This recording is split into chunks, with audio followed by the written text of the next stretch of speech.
and good evening, everyone. Good evening. So I'm a former high school English teacher and also choir director. I love participatory engagement.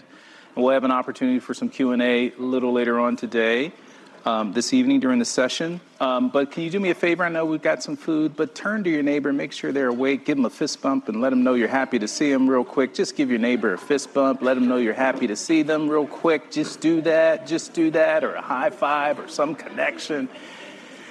It is great to see everyone. So welcome. My name is Irvin Scott, and I am senior lecturer on education here at Harvard Graduate School of Education and also co-director of the online master's program in education leadership. In a moment, I'll introduce you to our great panel today, friends and colleagues. But first, I want to set the stage a bit for what I know will be a fascinating, timely conversation about a topic that every educator and leader will have to grapple with going forward. As you all know, we live in an increasingly complex world where challenges and changes are happening at multiple levels and across multiple sectors, one of which is education, and where turbulence and divisiveness is often the new normal. And that's actually been true for about a decade now. We had a wonderful discussion with the panelists earlier, and we were just talking about the fact that this is not new. We'll get into that a little bit. As our experts today will help us understand, we've seen growing levels of division across many issues, across many segments of society, and across many sectors of our economic and public policy experiences. And much of this divisiveness has come home to roost in education, where we've seen a rising number, for example, of book challenges, book bans, efforts to shape or ban the teaching of certain subjects or topics, loud voices raised at school board meetings, and media spotlight on education that has rarely been hotter or brighter. Today we're going to look at why that is. In some ways, how do we get here? And we're going to explore our role, collective role, the role of educators, leaders, teachers, caregivers, individuals interested in education, in navigating these polarized times. I know from my own work in education, I've been a teacher, the job that I love the most, high school English teacher for 11 years, nonprofit director, high school principal, district leader right here in Boston, foundation executive at a national level. I know that none of this work is ever isolated from the social political dynamics that surround schools. What we do as educators is always going to be connected to, responding to, and leading through climate and dynamics around us. There's no way to get away from it. And I might add, not in my script, this is for public schools, this is for private schools, this is for independent schools. What are the current pressures of our sector? What are the current pressures our sector faces? What will our role be in moving our country and our world forward and helping to heal some of the consequences of today's divisions? What can we do as educators to navigate our sector forward, to engage students and families in productive ways, to help bridge divides? These are some of the questions that we want to take on today. And if there are other questions that you might have, we'll have note cards for you to fill out and pose them. In short, this is the essence. In short, what is education's role and mission in these turbulent times. So let's get into this. I'm really honored to introduce our panel. We have Jennifer Cheatham, a senior lecturer on education and faculty co-chair of the Education Leadership Organization and Entrepreneurship Program, ELOE, master's program, will join us in a second. Meira Levinson, the Juliana W. and William Foss, Thompson Professor of Education and Society, and Paul Revel, the Francis Keppel Professor of Practice of Educational Policy and Administration, and founding director of Harvard Graduate School of Education's Ed Redesign Lab. Put your hands together for our panel.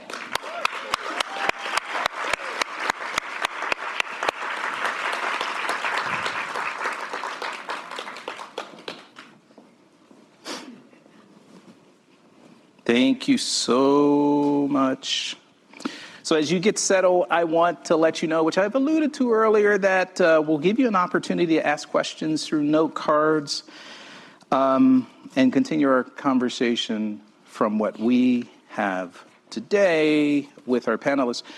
But I want Paul actually to start us off with some context setting by asking, and each of the panelists will join in, but maybe we'll start with you, Paul. How does the turbulence and divisiveness that we're seeing across society show up in our education ecosystem and across the sector?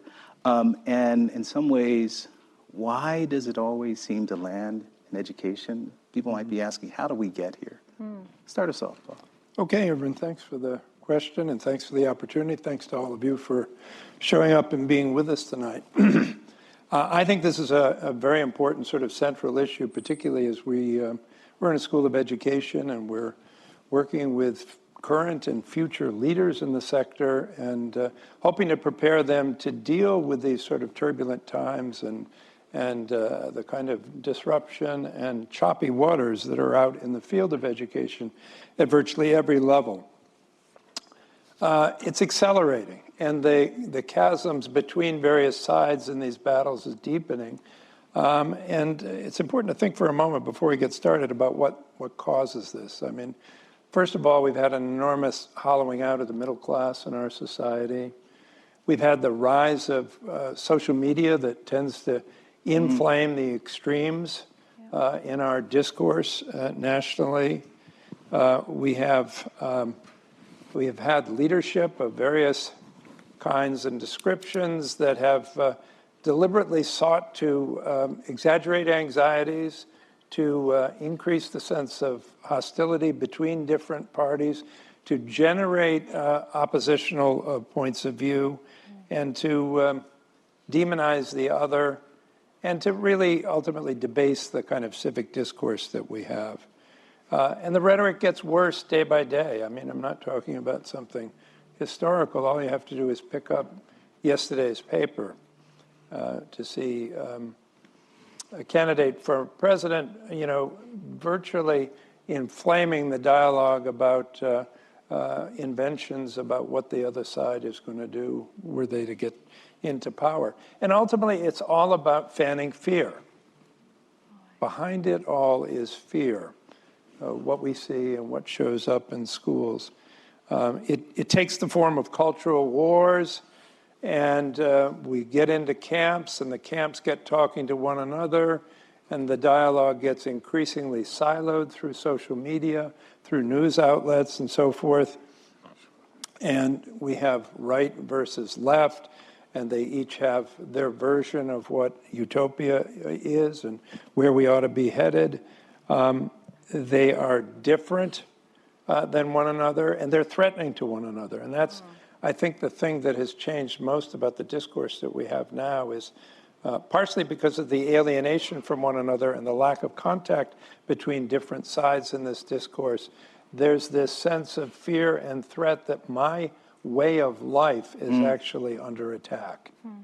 And that if I don't mount this battle and mount it vigorously, I'm likely to lose my way of life. And this is a threat especially for our children. So people form into groups. They get more organized than they have in the past. They get more vocal than they have in the past. They're determined to fight back. It's an existential war for many of them. They feel that their way of life is at risk. So naturally, this shows up in schools because that's a soft spot for all of us in society, certainly for any of us who are parents. We are vigorously protective of our children. And our children sit in our schools, and our schools is a vehicle through which we pass on our culture. And so we have these battles at every level, whether it's federal policy, whether it's state policy, whether it's at the school district level, whether it's in the individual school and at the principal's level, or whether it's in the individual classroom. And the sides are polarized in feeling they're coming from my children. These people who represent this other way of life that's hostile to my way of seeing the world are coming for my children, and that's the threat.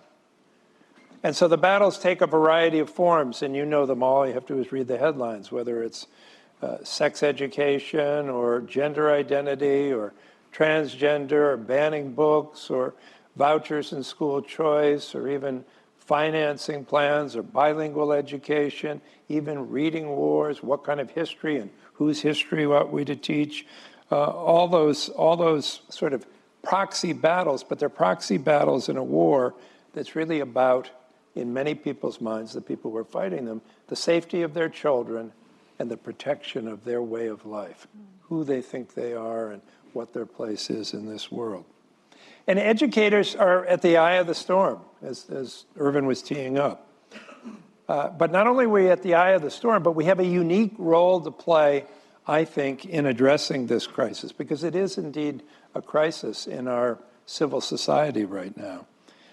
And it's incumbent upon us to find ways to bring people together, to promote mechanisms for developing understanding between people who have differences, to cause our, both at the policy level and at the school level, to cause others, be they adults or children, to walk in other people's shoes, to be able to think empathically about how does this other person see their theory of the problem in terms of what's wrong with the world. How do they compose a theory of action about how they want to rectify what they think is wrong with the world? How do they get up each day, as each of us do, and look in the mirror and say, I'm basically a good person trying to accomplish good things in this society, and I'm going to go forward and do the best I can to accomplish that. So we need to help others. We've got a deficit of empathy. We've got a deficit of understanding to develop mechanisms for understanding from another perspective. We need to work on engendering something that we've almost lost altogether, which is a good faith assumption about one another and how we come to the educational enterprise, how we come to citizenship. Yes, there will be bad actors. Yes, there'll be people who ought to be excluded who aren't worthy of the assumption of good faith, but they're a minority. And they're vocal, but they're a minority. And it's our work as educators to define a new mainstream, to basically rebuild the foundations of a civil society. And so we'll talk more about how to do this later. Let me just mention two things quickly, because I think it's important that we embody this in our own work. With the help of colleagues, I teach a couple of classes here. I did one this fall on state education policy in times of divisiveness, and I do another with my EDLD students on leading with the board, and we talk about public school boards and even nonprofit boards, all kinds of higher education boards who have to grapple with challenges of diverse and conflicting opinions and how you manage that. One of the exercises I've asked my students to do this fall was to do an empathy interview, to actually seek out someone whose views are oppositional to yours or in a very different place, very different perspective than yours, and not necessarily to have a conversation, but actually to do an interview to bring you to a closer understanding and put you in a position where you could make the case that they make for their way of addressing the world and solving the world's problems. And so each of them are assigned, and some of them are still at work on this assignment, because I could see some of them in the audience. I reached out to a couple that I know who have a very different perspective than I know most of my students have on issues. And I asked a couple of students if they'd match up with this couple, these conservative friends of mine. And they did that last week, and I happened to have dinner with this couple on Sunday night. It was a really eye-opening experience for them. They said, they often think over here at Harvard, we're off on the far, far left, and there'd be nothing really to talk about. And they both had really deep conversations, positive conversations, conversations that changed their perspective. And I got a similar point of view when I went to my students and said, how was it for you? They said, well, it actually altered my perceptions in ways that have already been reflected in my behavior this week, one of them said to me. Another exercise I did was I had a mock reenactment of a committee in the Kentucky legislature that was making a decision about transgender youth and participation in sports. And it caused a lot of people to have to play roles in acting out that scenario that were very different from their own. And I actually gave students the opportunity to abstain from enacting a role if they just found it impossible for them to walk in those shoes. Nobody abstained. And I've actually done several simulations like it. Haven't yet had anybody abstain. And invariably after we talk about it, and particularly ask the question, what did it feel like to be presenting a viewpoint that is actually abhorrent to you, but nonetheless, that was your role and you had to play it. And while people said it was difficult and challenging, and I didn't want to do it, and I didn't think I could do it, and I thought it would be upsetting, they felt, okay, I now at least have a better understanding of where that person's coming from and their why. We're often talking around here about find your why. Well, other people have a why too, even if their outcome to their question of why is different than ours. And this seemed to help people in getting an understanding. Well, all of that is to say, we need to be, as educators, architects of a new way of interacting with ourselves that will build the foundations of a rebuilt civil society. And we need to redesign and rethink, stretch our roles as educators to connect people to one another in ways that we haven't done before, and to create structures and frameworks and challenges for our students that enable them to see the world from different points of view and develop respect and the capacity to interact with others and to agree to disagree agreeably. So Paul plants the seed for how we got here, and also simultaneously gives some ways that we as educators might help navigate through this. Jen, what would you add to this conversation around why education is such a magnet for all of these issues? And thanks. Hey, everybody. It's good to see you. I don't have too much to add. That was quite thorough, Paul. And I would just say, as a former school district superintendent and longtime public school district administrator, we've always known that the work is political. That part is not new. What is the saying? All politics is local, right? Like this is our reality. It is the extreme partisanship that feels new. And you've demonstrated that in a variety of ways. I think what I want you all to know that no one is really escaping it these days. I was just in Connecticut earlier today working with some superintendents, and you may laugh about this. I'm laughing at myself.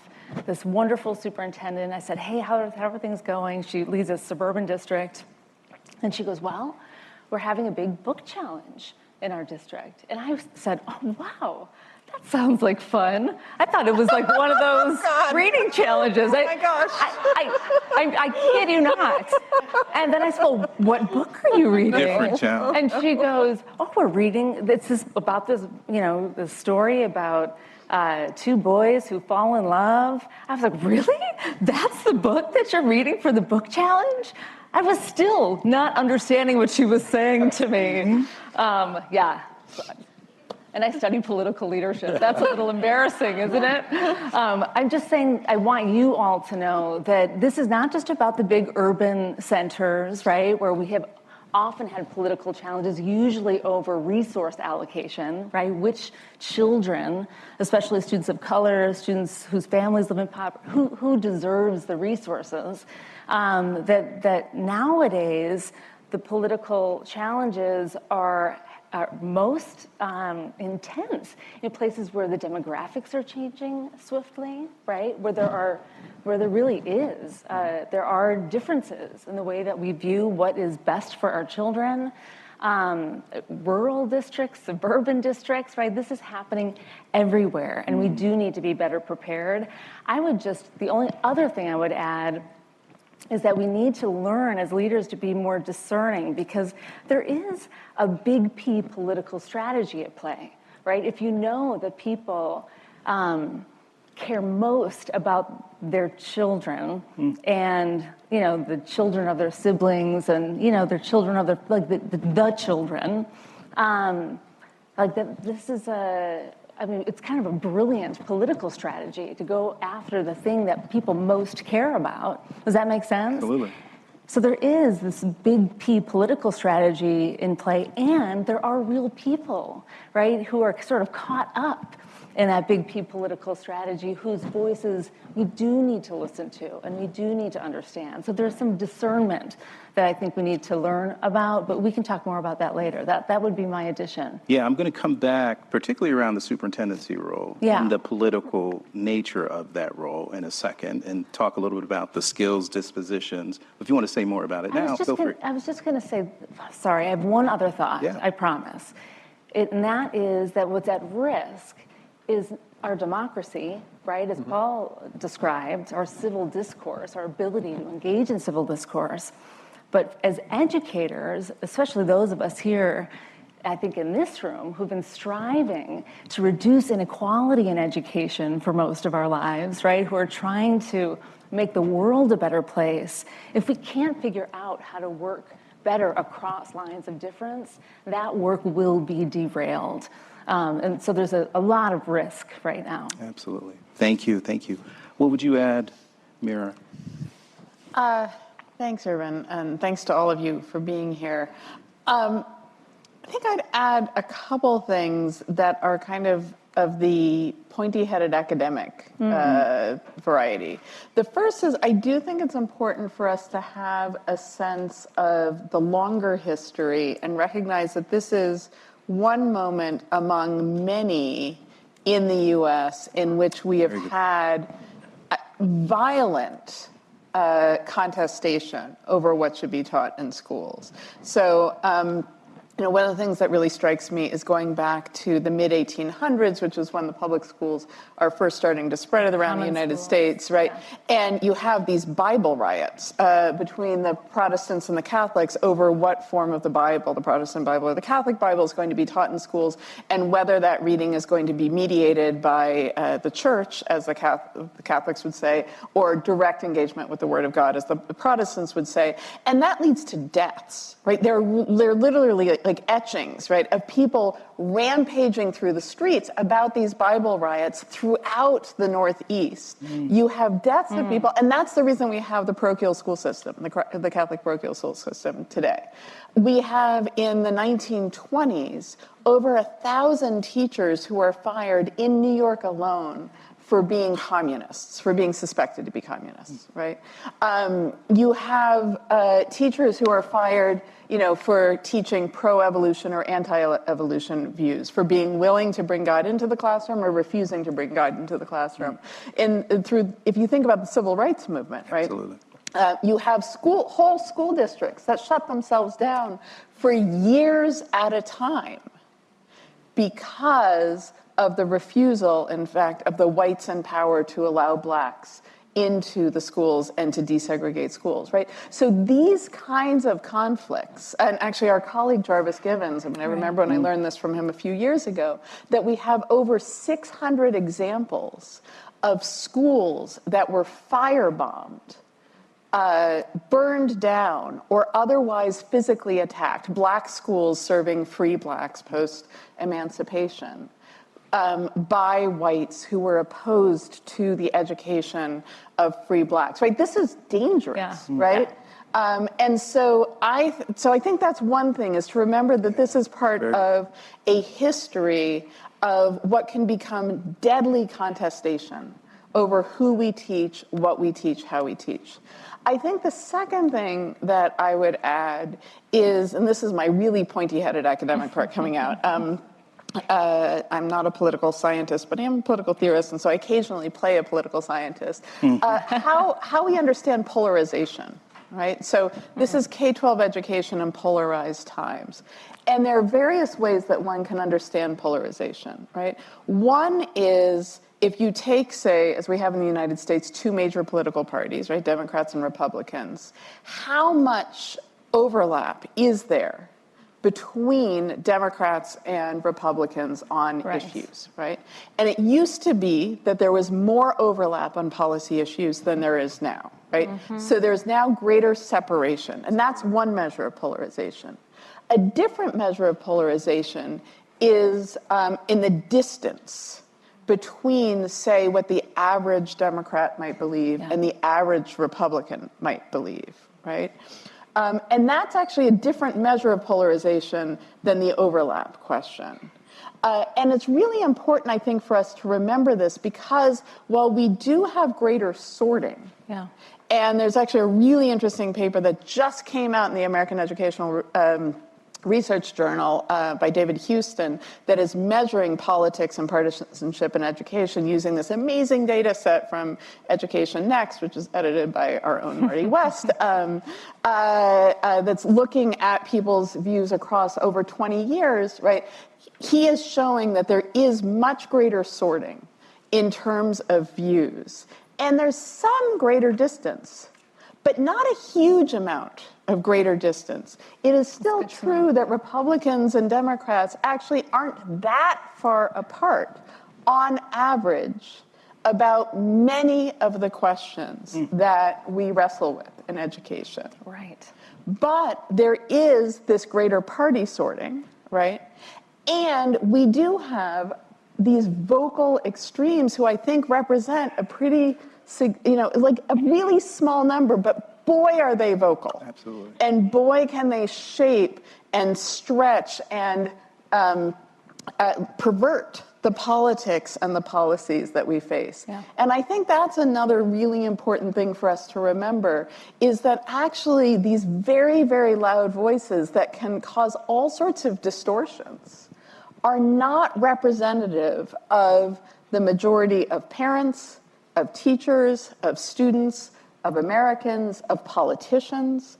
Now, the one thing that is important to recognize is that that also means that actually the majority of, say, parents and teachers and students probably also don't align with the political views of, say, many of the American citizens here who go to the Harvard Graduate School of Education.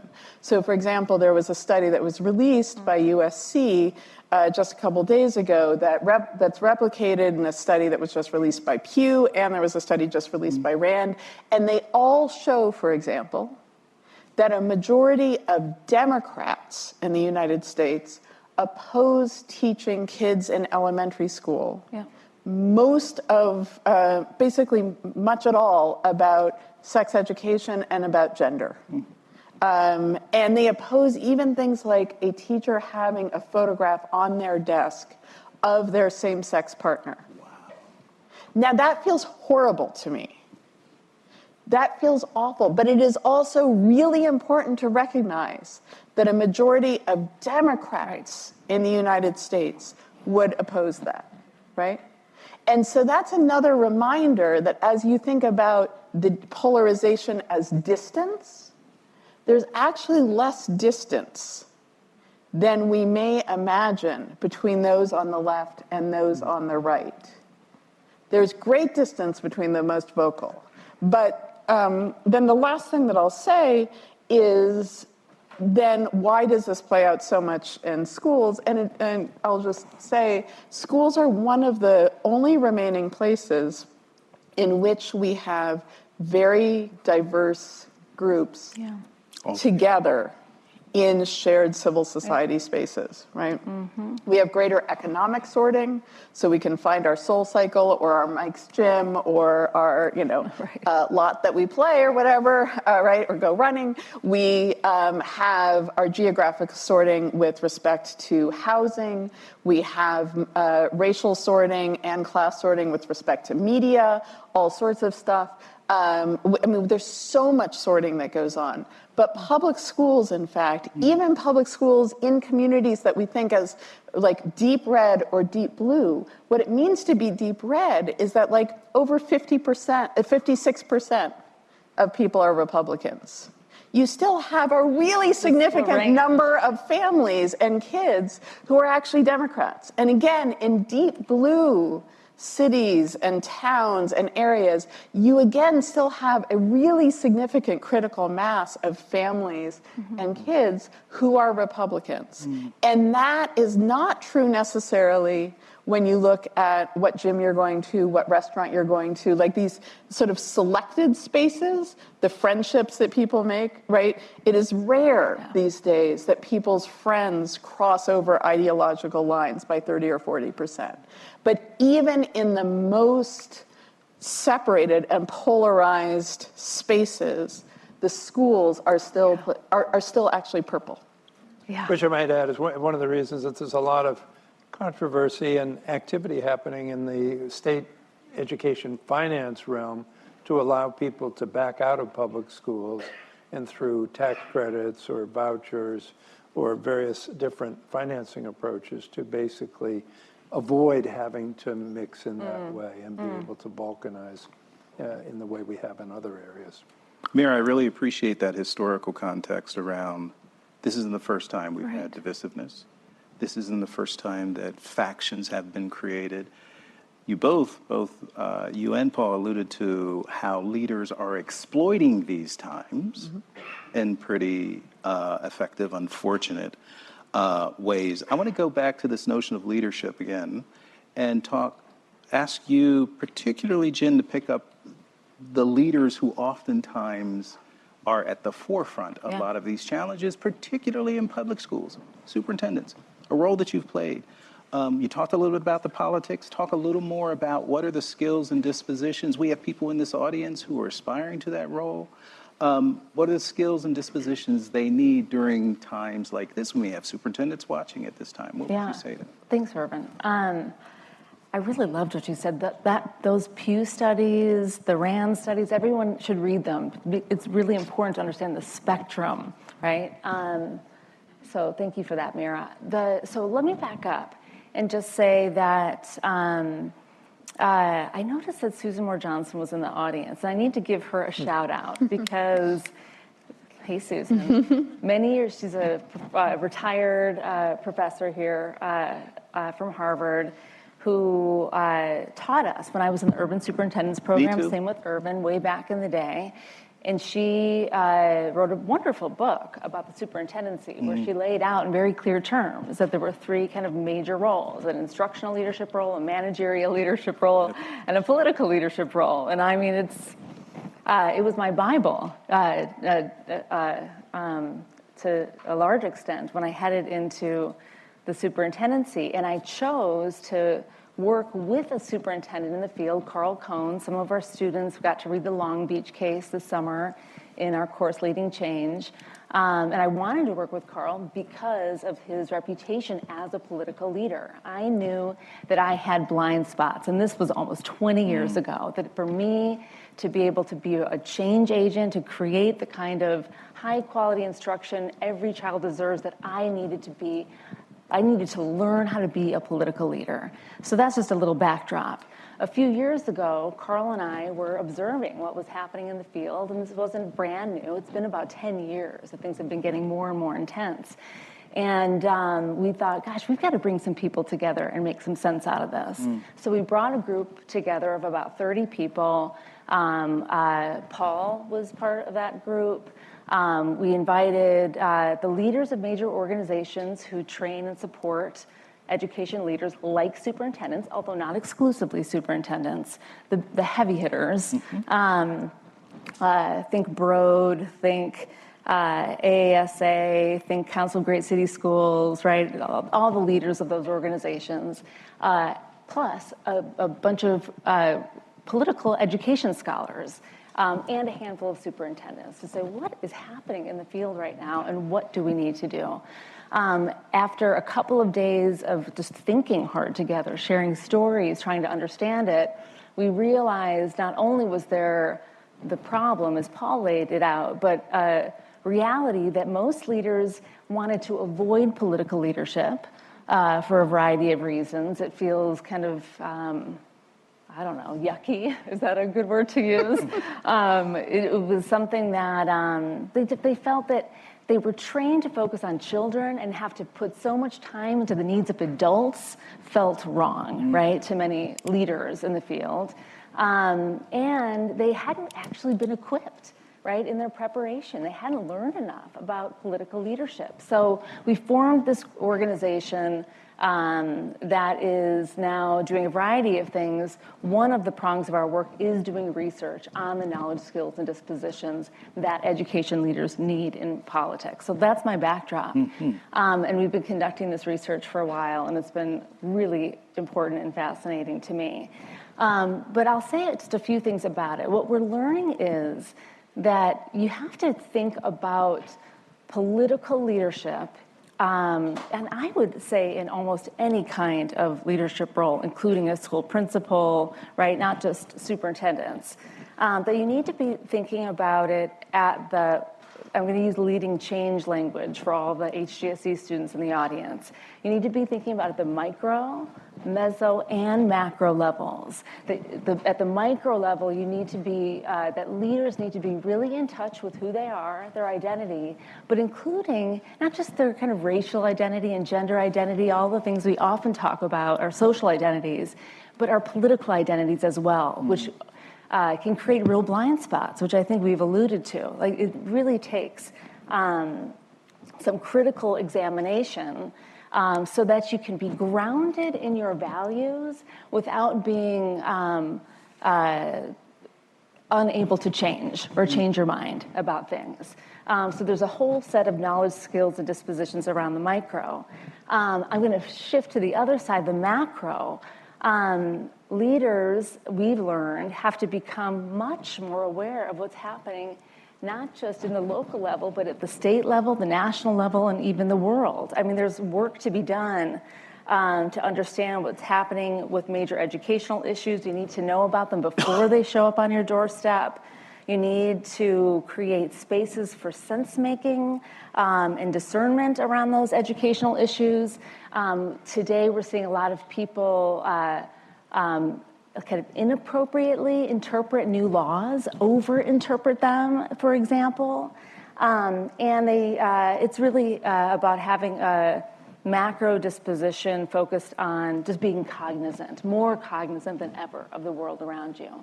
The heart and soul, however, of political leadership is really about the meat and potatoes of understanding how local constituent groups work.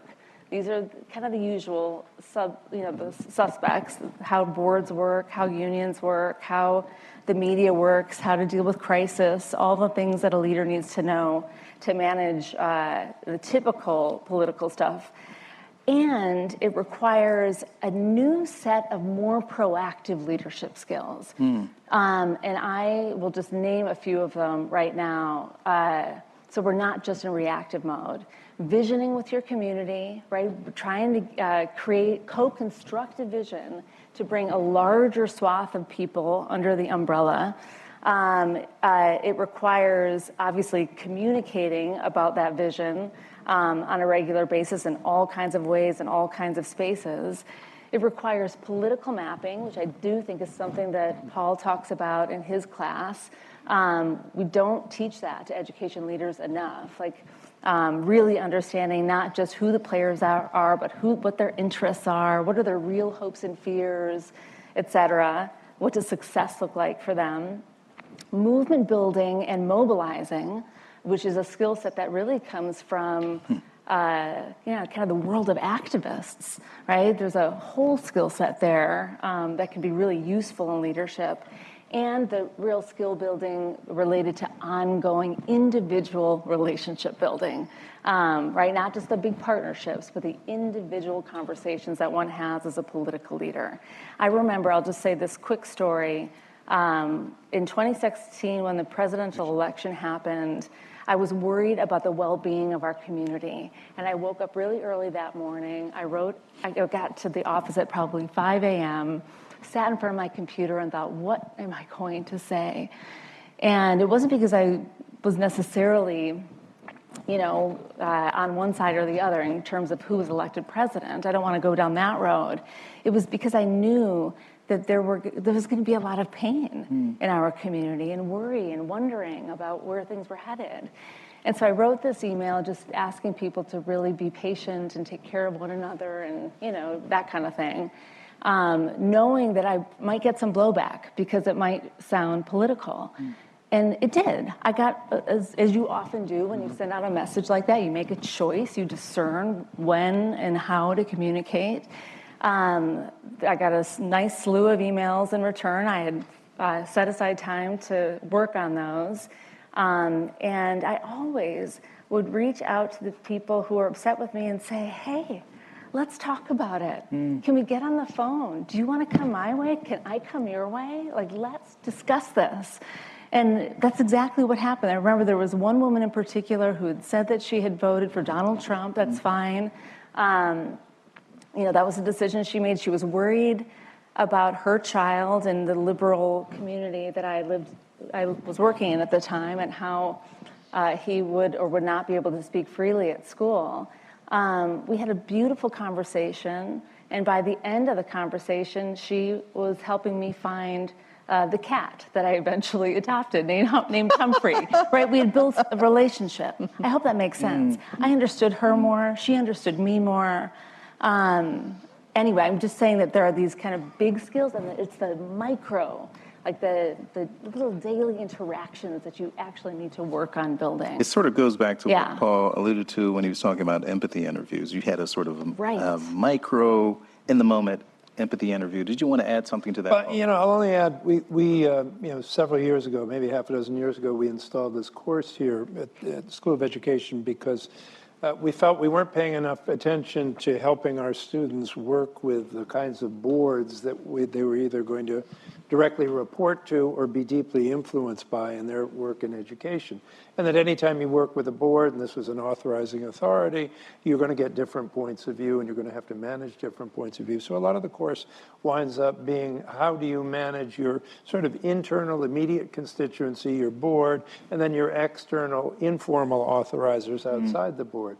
And, we have a number of case studies. We have individuals come in and meet with us who have been successful at this kind of work. And invariably what emerges, giving a preview to my current students by the end of the whole class, is those people who have the best interpersonal skills, to double click on Jen's point, who are capable of forming relationships with the people who they interact with and who they might come to points of difference with.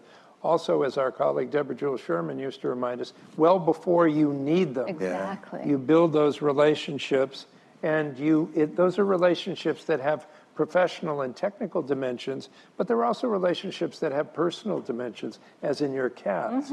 And you spend time on that. And savvy superintendents or board members or board chairs, I've chaired a number of boards or had that kind of authority and responsibility, you want to pick up the phone and be talking to people and find out what's going on in their lives. What are they thinking? How are they likely to respond to what you're bringing forward? And how can you find some daylight so that everybody in the room can go out with a feeling of, yes, I'm affirmed, I have something to take back with myself, to my people that works. And so I just think that we sort of underestimate the power of interpersonal connection. Relationships. Jen, you alluded to something that is really important. This is not just a conversation about superintendents. Increasingly, principals are in this role, In a second, Meira's going to talk a little bit about teachers, but what you're hearing is not just for those who are in the top position. Tremendously important to keep in mind. Agreed. I think certainly anyone who has any kind of outward-facing responsibilities, that is crucial. And teachers have outward-facing responsibilities too. So Meira, let's segue. You have established education ethics sort of way of thinking, subfield of education. Talk to us a little bit about ethical dilemmas that teachers and other school-based educators, what we were just alluding to, may be navigating today as a result of the polarization or political pressures, and some of the strategies that you use to help them as they do that. Sure. So I think that, again, it's useful to distinguish between polarization and extremism or extreme politicization, right? Good. So I think that a number of the dilemmas that educators face right now are ones that are caused by the fear of one or two parents or community members or non-community members, right? So, there's evidence showing that actually over half of the book challenges brought in the United States have been actually filed by fewer than 20 people in the United States. So the vast majority of challenges to books in specific schools and districts are being filed by people who do not live in that school or district and often don't live in that state, right?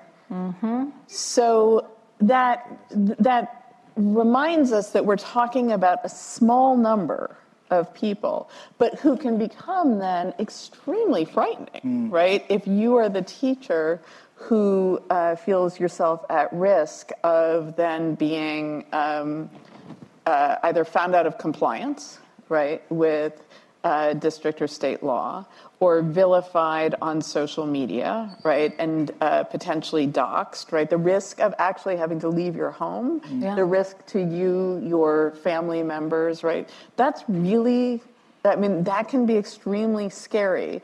And so, so that's one thing. Again, I'm not sure that it's about polarization in the way that, say, we might term it, but it is this time of sort of political extremism and the capacity to actually take the tools, particularly of digital communication, and use them against educators. And so then I think, there's a really profound set of ethical dilemmas of, in part, how much, what battles do you want to choose, right? And, we make these choices, I think, as educators, frankly, all the time. We all have aspirations as educators that are, frankly, unrealistic, right?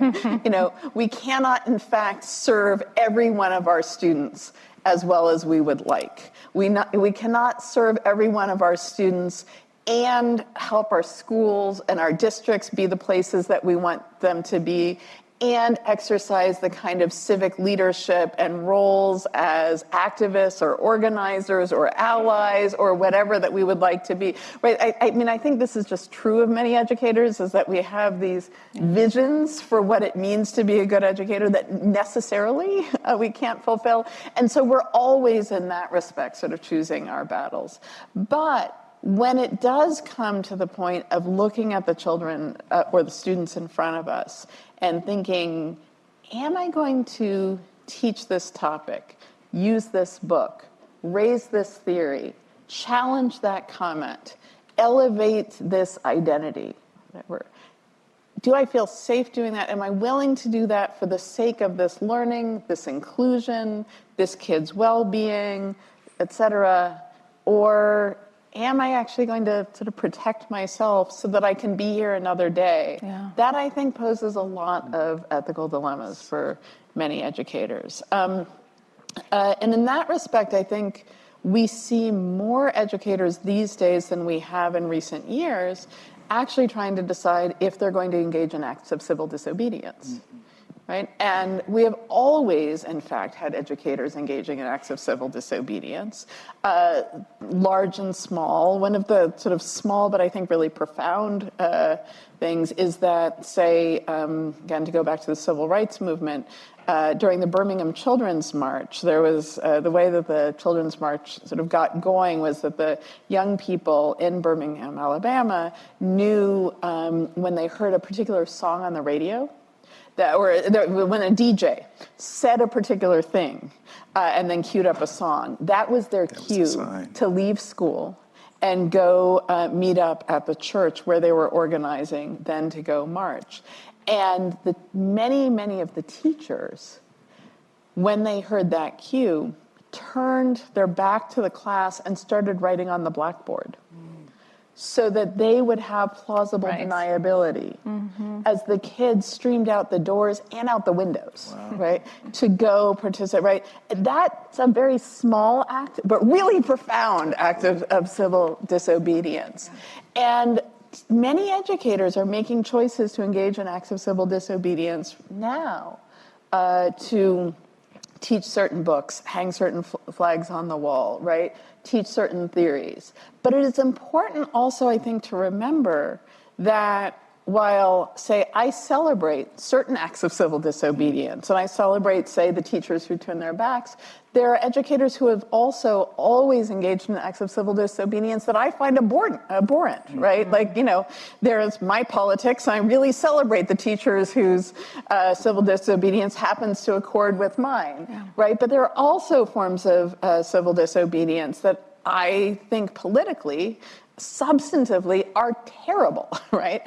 And so this is, I think, but also they are, you know, ethically motivated, right? The teachers are trying to decide whether or not they can actually abide a particular law. And so I think this is another thing that gets us also to principals and to superintendents and to school boards and so forth, is how we think about educators as political and ethical actors and the ways in which we can respect their civic agency, while also remembering that public school teachers are employees of the state, right? And they are representative of the state. And in that respect, they also need to represent us all in some way. And that, I think, is the third thing I would say about the ethical dilemmas that teachers face, is that particularly when we are in these times where it feels as though there's so much contestation, we face these choices about how do we realize our different values at the same time. So we may believe in inclusion, and we may believe in equity, and we believe in truth, and we also believe in democracy, and we believe in public accountability.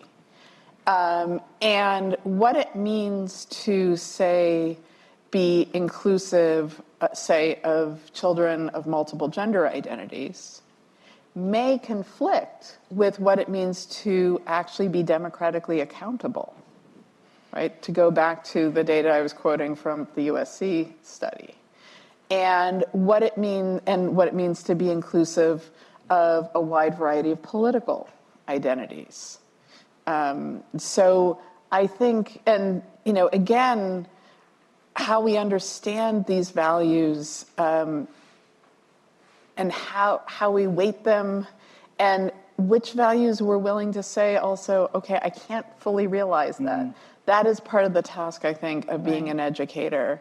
And so in that respect, I think what's really important is not to say to educators, you can achieve it all. Of course you can achieve equity, social justice, inclusion, whatever set of values you want, unproblematically. I think what's really important is to say we should be talking collectively about the values that we stand for and about the values that we're trying to achieve, and be talking collectively about the fact that we struggle to realize those values, right? Because that's what I think is so hard for so many educators, is that when you feel so alone. Yes. Absolutely. Right? I am trying to realize these, I'm trying to be an ethical educator, and I'm failing. And we can be pretty open. I'm trying to be an educator who can have good classroom management, and I'm failing. But I know that Mrs. Jones and Mr. Smith are also failing with that. But wow, does, Dr. Cheatham have great classroom management skills. I can go to Dr. Cheatham and I can ask her, how do you do this? I need help. But we don't have a culture where we can say, Dr. Scott, how are you able to be such an upright and ethical educator? Because I feel as if I am just, I am not managing to teach in a way that's inclusive, right? Like that we cannot admit to each other. And we need to get to, I think, that point where we can have this kind of collective Do conversation. you wish there were more conversations in schools around ethical dilemmas? Yes. And what are you doing to promote more of that? Well, glad you asked.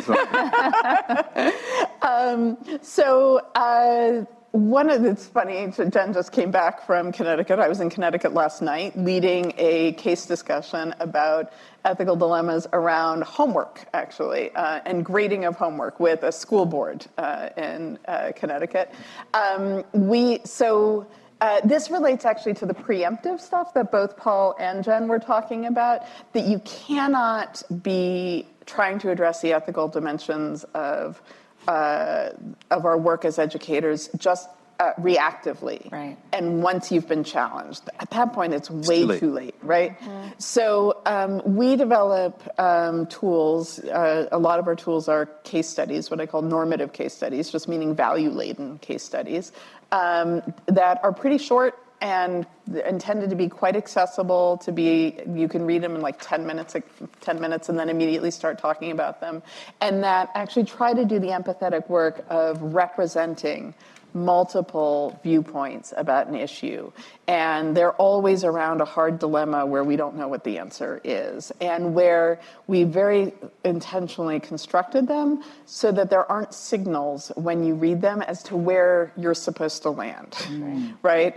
So it's really important to us that we always have these cases where you don't know, oh, well, I'm an X, and therefore I know I'm supposed to be, sympathizing with the Jen character or with the Irvin character or whatever. And then we lead conversations. Teachers talk about them in self-facilitated groups and faculty meetings and professional learning communities, groups of superintendents, school boards, PTAs.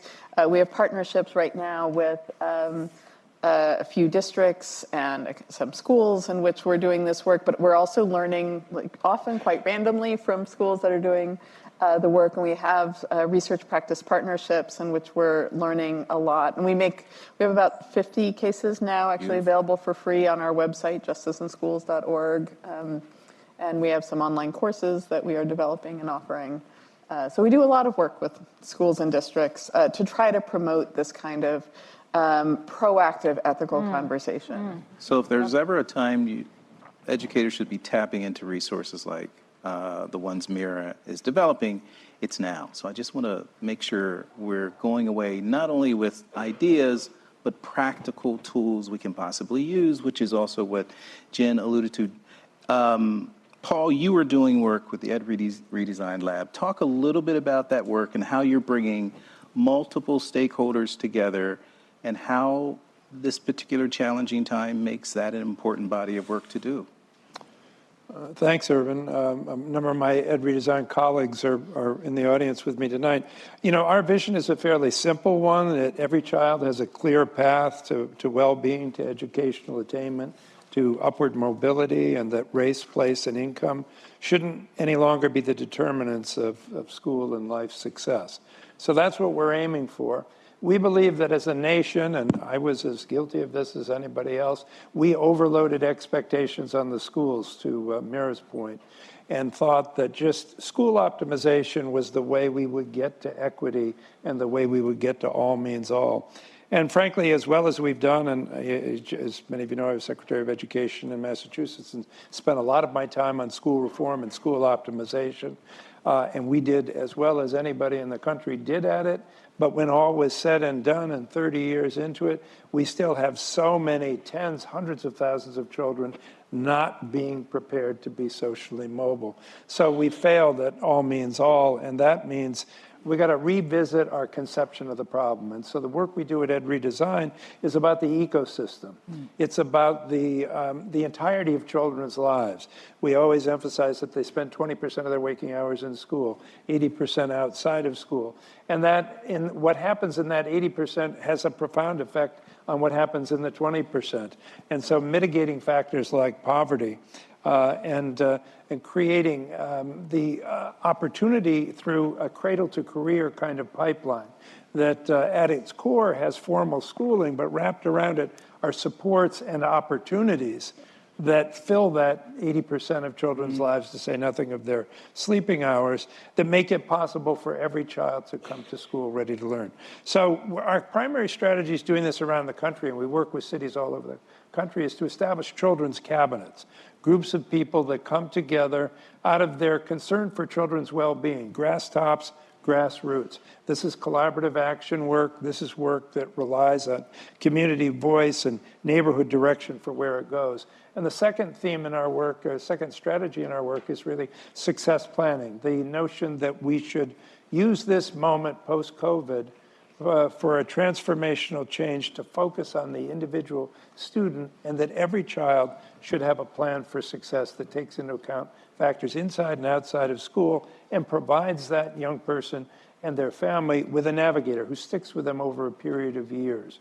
So utilizing these two strategies, we're going around the country and working with partners. There are a number of organizations who've done this kind of work forever.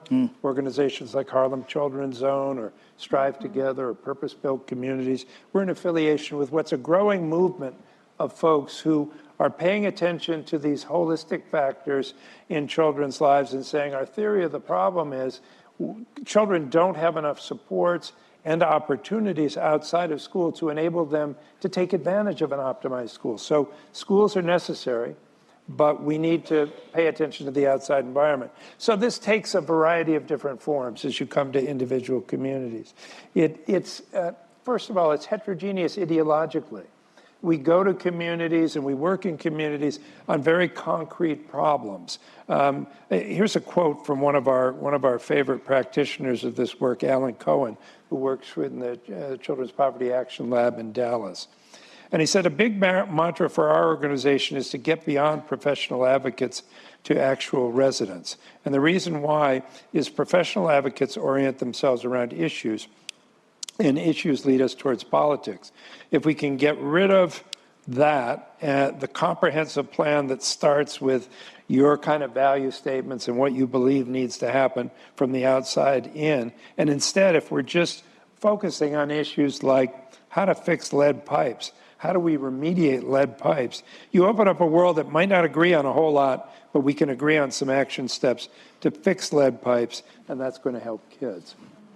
And so we wind up bringing people together. I serve on a board of an organization, one of these big national players that I mentioned earlier, where we have people to the right of Donald Trump on the board with people on the far progressive left. But we work on mixed income housing. We work on education. We work on healthcare. We work on economic development. And people can come together around neighborhoods, supporting neighborhood residents who are pulling themselves up and uplifting their neighborhood from a fragile neighborhood to a flourishing neighborhood. And that leaves the ideology behind.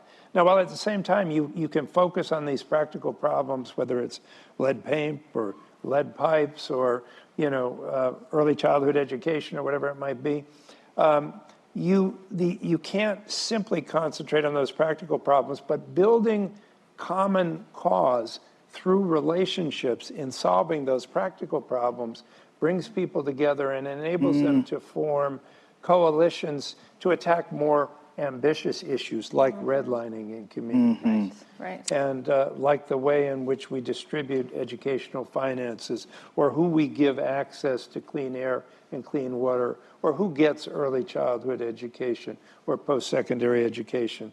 So it transcends ideology. It brings people from different backgrounds together to solve persistent problems. We're big believers in the new localism.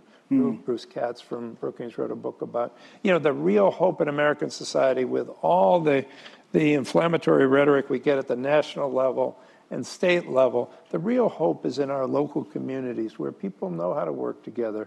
They know how to check their swords and shields at the door, and they know one another, so they know how to navigate around or work with their differences to find common ground. And when we look at some of these big issues, our partners, the Children's Funding Project, did a survey of voters, and 80% of voters support extra taxation to support early childhood education for children in their communities. That there's tremendous support for it. The philanthropic community is coming around this. There were 3 cities that just got $335 million from Blue Meridian Partners to do work on this kind of collaborative action, cradle to career building. So this work that has been somewhat at the margin of the discussion in education and child development is moving to the center.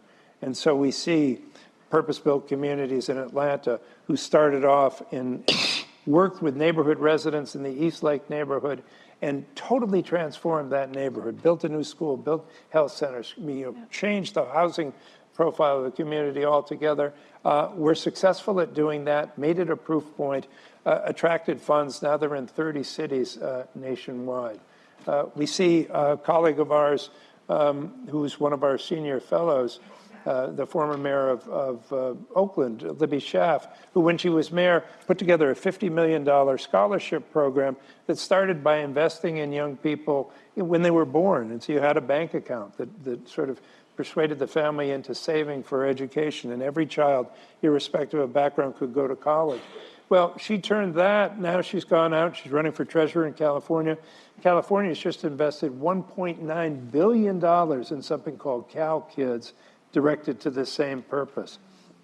So there's a lot of ways in which building on these sort of common cause that we have of solving something simple like where people live or what they drink or what can snowball into a momentum to change a whole society and to change the way we perceive the problem of how we get young people, particularly those who've been least well served, to a fair chance at middle-class status in our society. Building common cause. John Carnea calls it collective impact, reaching outside of the school system and engaging partners to do the work. Really, really important. I want to see if you have any questions. If you have questions, jot them down on a postcard. Someone's going to come around and pick up the postcard.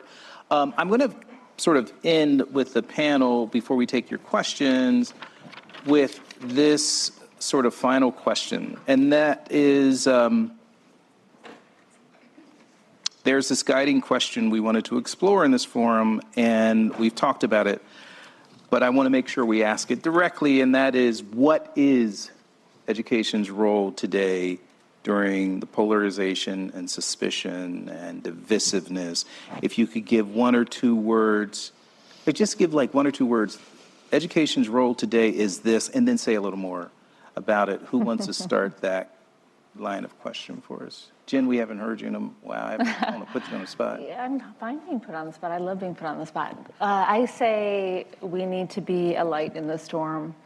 A light in the storm. Yeah. Educators are, especially education leaders, principals, everyone, they're often the most trusted people in their communities. Like we're more trusted often than other civic leaders. And I think with kind of a slow, measured, thoughtful, responses, which require the kind of sense-making spaces that Meira talked about a little bit earlier, we can help guide our communities forward. Light in the storm. Light in the storm. Thank you so much, Jen. Meira. I would say that education's role today is what it has always been, which is to be the tool through which we envision and construct a better future. And that what we're grappling with is what better is. And how we also can construct that better future at a time in which we are facing so many profound challenges and divisions.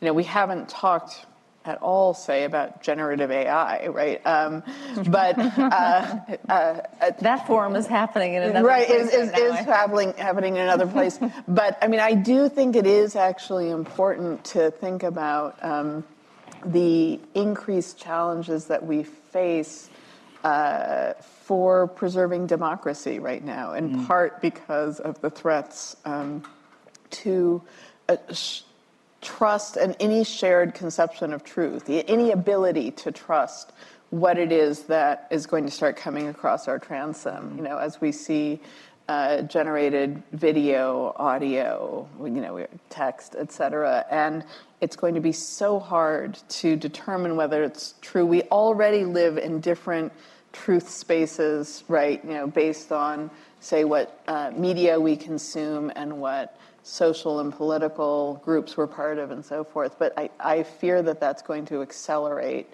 and become even more divided. And education, as always, needs to help us become better than we are. And part of that has to be realizing democratic values and values that elevate the good of all individuals. Tool to construct a better future. Thank you, Meira.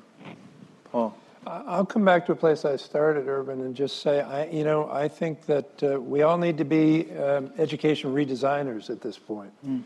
We need to be architects of the foundation on which to rebuild a civil society, number one, and the kind of infrastructure that leans into our rhetoric about what we want to do for all of our children and creating that kind of pathway to prosperity to which all of our children are entitled and to which we claim to believe as a nation, but we haven't really built for that. And we have an opportunity in this moment of crisis, and I don't underestimate to any degree the kind of threat we're under right at the moment. We have an opportunity to build toward that vision, and I hope we take advantage of it. Yeah, thank you so much. Education redesigner. I'll take some liberty and add something as the moderator, person who's passionate about the work that we do, and I would say a safe and brave place for kids. A safe and a brave place for kids, becoming increasingly difficult to do that. But we've got to remain committed to that. Help me thank our panelists real quick before we take it.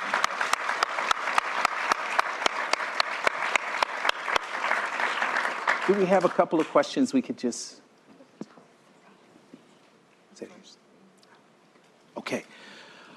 Okay, so we'll take a couple of questions where you're going to end on time, though. The first one, what is your advice for leaders around the internal self-preservation one needs in these political times? Let's just start with that one. Anyone jump in? I mean, I would love to jump in on that. I mean, it is definitely one of the things that at least the leaders that I work with talk about the most. The need for, just resilience and strength and courage in the face of everything that's going on.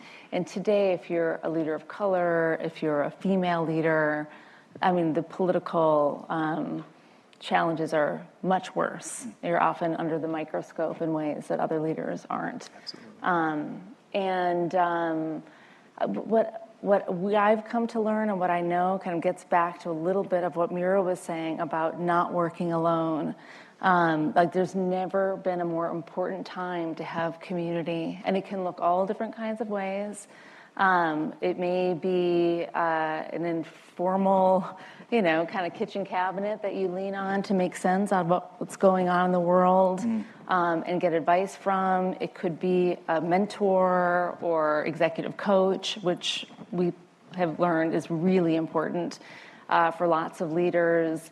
But spaces for sense-making is essential for being courageous and brave and resilient in these days. Like we just cannot work alone. And I would love to hear if you have things to add, but that is what we're encouraging people to do. Self-preservation. Thank you, Jen. Others? I'd only piggyback on that by sort of underlining something that Ron Heifetz talks a lot about, is the capacity to distinguish between the positional and the personal. Yeah. And a lot of times, those of us who've been, and many of us on the panel have been in these kinds of roles, where people are coming at you for your position, because of your position and because what they want to get out of you from a positional viewpoint, but they come to you in personal terms. So they say, oh, Mr. Secretary, you're a genius.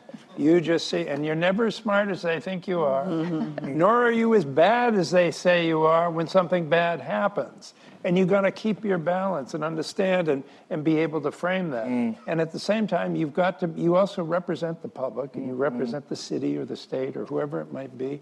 And there are times when people are legitimately angry and frustrated and stuck, and they need to express it, and you just need to hear it. You just need to hear it and absorb it and react non-defensively and be understanding in that space. And I think that's a survival skill.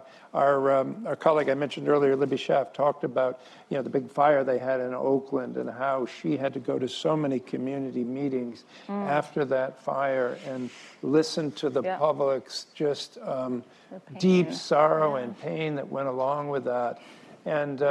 And she thought back to some seminars we'd run with Ronnie Heifetz on that kind of topic and thinking about it.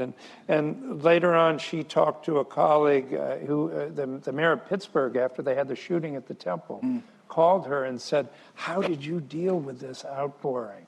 And she went back to that lesson that I was just discussing about being willing to take and hear and not incorporate it personally, but get some distance. And he turned around and did that when he was asked on CBS television what helped keep him going. He alluded to that remark. So I just think that separation is really important. Yeah. Thank you. Meira, you want to add? Yeah, I'll chime in just briefly. I find this phrasing of internal self-preservation really interesting and importantly ambiguous, because in part it may be a question about how do you just keep going when it's so challenging, right? And that's part of what we've heard the answers about feeling as if you're in community, not being alone. It also, it may be playing with the cat or the dog, right? Going on those runs, right? Like finding, doing, mindfulness, whatever it is that you do to preserve yourself. But there's also this internal self-preservation that's the preservation of the self that you honor and that you value. And I think that's another part that I hear, right? How do you stay true to the values that you hold in these times? And I think there, again, I think what, both Paul and Jen were talking about is really crucial. And that is where I also think that doing some of the preparatory work of thinking through, like this is one of the reasons that we do these case study discussions with educators, and that we find that they do them with each other, is as a way before they face this moment of having to decide, what do I really stand for, and am I going to give in here, or am I going to, how do I stay true to who I am? So if you can do it at a time when you are not in crisis and challenge yourself and say, so what choice will I make here and why, right? I think that makes it somewhat easier than to stay true to the core values that you hold at hard times. Yeah, the only thing I would add to this, I'm just joining the panel a little bit. No, good. So what's been really important to me, we don't talk about it a lot, is spirituality and faith. And tapping into that reserve has been really, really important to me. The irony is we don't talk about faith often in the context of education, and sometimes for good reason. But to the extent that you could do it in a way that sort of helps you get back in touch with that sense of calling, I think that's really important. The other thing I recently, this shameless plug, I recently wrote a book, Leading with Heart and Soul, and I talk in the book about the importance of family and the importance of my family, raising my children while I was raising America's children. And I think it's important to also understand how to do that balance. I used to say to myself, I cannot raise America's children and my children not know me. And so trying to figure out how to do both of those have been really, really important to me. We have another question here that I think is really, really spot on. All great questions, but we can't get to them all. This one says, today's panel primarily talked about the role of education leaders, mostly education leaders, when making decisions that primarily affect students. For example, book bans, gender-inclusive bathrooms, sex education. Students are often, if not always, excluded from the conversation, Right. despite spending an average of 180 days in school. How can we ensure that students have a voice in these decisions? Anyone want to take that one on? Really important conversation. Yeah, I mean, I love that question. I think it's crucial. At the board meetings that I sometimes watch, usually with a glass of wine in my hand from live streaming at home, it's stunning to me when I watch these meetings and watch students courageously walk up to the mic during open comment, right? To say what they need to say. It makes me emotional just to think about it, like the power behind their words. Often in these really unsafe places, right, that are psychologically and like physically unsafe places. So yeah, we absolutely need to be listening to the young people about what they need to have dignity in their schools and in the classroom.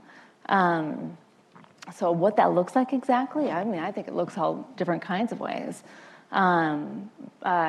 Yeah, I mean, we could talk about that practically. But as a leader, you've got to seek it out. You can't wait for it to Yes. come It's to proactive. Yeah. So when you, for example, when I used to visit schools or places of higher education institutions, you know, they'd usually trot out a group of students and they'd have sort of a set piece that they wanted you to hear, but I would always ask to get a group of students aside from the administration in a closed room and sit down and then talk with them frankly about some issues and say to them, for example, I know you were all successful students. They wouldn't have picked you. You wouldn't be here if that weren't the case. But what about your peers who aren't here, who dropped out of this institution?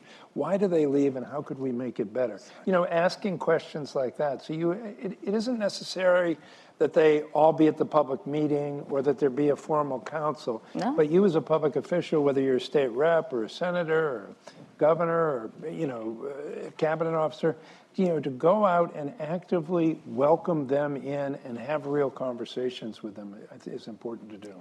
Thank you. Add anything there, Meira? So I feel as if I'm being very much of a stereotypical philosopher who's always like making distinctions. Like, you can read it this way or you can read it that way. And that's like what the response I have in this case too, where I think as we think about student voice, there are two ways to read this question. One is about how do we incorporate student voice? How do educators and educational leaders incorporate student voice into the adults' own decision-making? And I think we've heard some good examples about that from Jen and Paul. The other thing is, though, how do we think about students who are in K-12 education in polarized times? Right? And how are students also then wrestling with these same kinds of questions as educators and educational leaders are?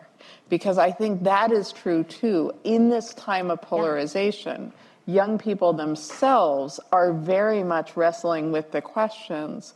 What do I reveal? Do I call out my teacher when they say something that I find offensive or wrong? Do I introduce this alternative way of seeing things? Am I going to fight for this club? Am I going to show up at that club meeting? Am I going to wear something that might out me in a certain way, right? And that also is something that students are trying to work out on a day-to-day basis. And what we see now, actually, I mean, I was talking at the very beginning about the violence that attended the polarized times during history. And at that point, I was talking about, say, parents actually murdering each other and these riots in the streets, or, say, adults firebombing schools and assassinating educators. But what we do see now, I think, is we're thinking about the most profound threat of violence is students right now facing that, right? I mean, so we have in the news from this last week, right, a kid who we know was bullied and we know suffered injury, and we don't know if that contributed to their death or not. But we do clearly have evidence of kids who are, resorting to suicide, who are in various ways. I mean, Paul, you had mentioned who's not here, who's dropped out, right? There's a profound sense of physical threat that I think students experience even more than the adults do right now. And so I think that's another way I think that this question is really real as we think about students navigating K-12 education in these polarized times. I'm so glad you took us there, Meira. This actually came up in my class today. The student who I was looking on my phone. I wanted to find the student's name. So if anyone knows the student's name, that Next. I remember their first name. I don't remember their last name. right. Benedict, maybe. But Next, who lost their life as a result of issues related to what we're talking about today. This, in many ways, is a life and death situation. These are important conversations. I wanted to make sure their name was in this space tonight as a way of grounding us all. Thank you very much for joining us. Would you, thank our panelists. thank you, everybody.